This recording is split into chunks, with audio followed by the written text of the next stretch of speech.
машина империи подлой.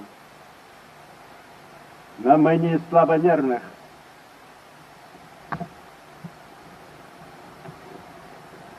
Фильм, который я видел сейчас перед выходом, о трагедии в Ингушетии,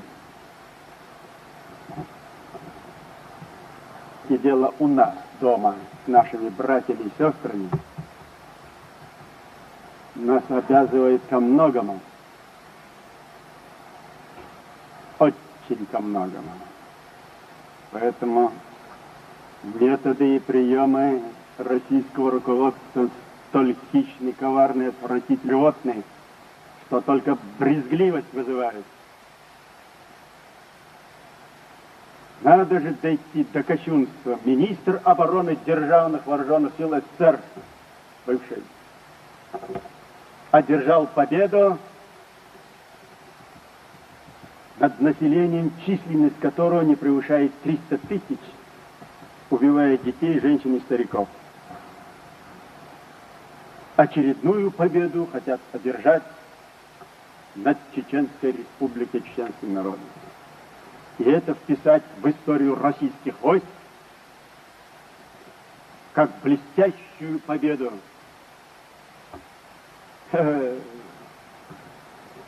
Мелковаты генералы в России обмельчали.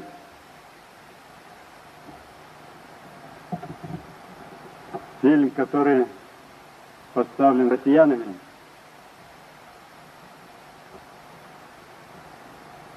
этого одного фильма им достаточно было бы на 100 лет запомнить,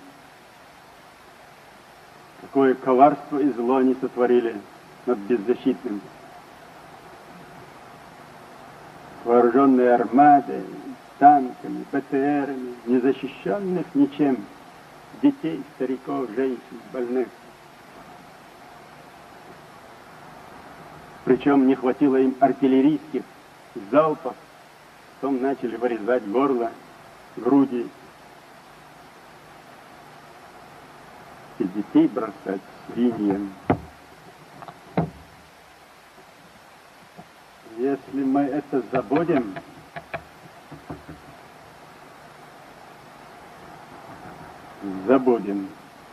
что это же ждет уже давным-давно и подкрадывается к нам, что это к нам сюда шло в прошлый раз и неоднократно, что это был замысел над нами.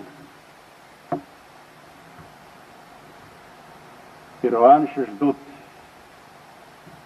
очередной жертвы над чеченским народом и обезглавить то маленькое воинское формирование, которое здесь сейчас набирает первые шаги. От духа, уверенности и хватки вот этой категории командного состава зависит очень многое. Каждому быть готовым, личным примером, горе принести в те дома, откуда оно исходит. Нам подсовывают параноиков, а готовят тягчайшее зло силовыми методами российской гидры. Каждый из нас должен быть готов показать пример самопожертвования, но принеся такое зло обратно в их дома, откуда бы ни исходило. Поэтому готовьте своих подчиненных на самые решительные и дерзкие действия. Не здесь внутри. Здесь внутри народ сам. Сейчас префекты будут народное ополчение поднимать. И подготовку днем и ночью. Каждым солдатом, каждым бойцом. Добровольцев сотни тысяч. Сами сколачивают сейчас отряды и готовятся.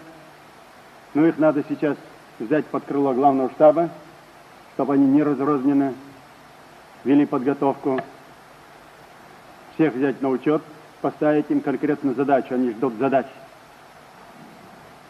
Десятки тысяч уже сформировались, ведут самостоятельную подготовку. Привезли даже инструкторов из-за рубежа. Сами за свои деньги. Сами за свои деньги привезли инструкторов, прошедших огромный боевой опыт. Если кто-то рассчитывает, что просто так с этой гидрой можно вести дипломатические переговоры, и они найдут понимание в этом, посмотрите, сколько лжи, сколько коварства, сколько обмана. И дошло до того, что генералы уже как девки торгуют совесть. Те генералы, которые здесь чуть ли не со слезами умиления благодарили за поимку террористов передачи им, сидят в центральном телевидении на экранах и льют беззастенчиво ложь и грязь. Вот уровень, с которым нам придется столкнуться, и уже не раз. Поэтому ожидать от них офицерской чести.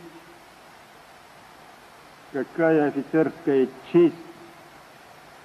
О каком воинском долге можно говорить после увиденного в Ингушетии?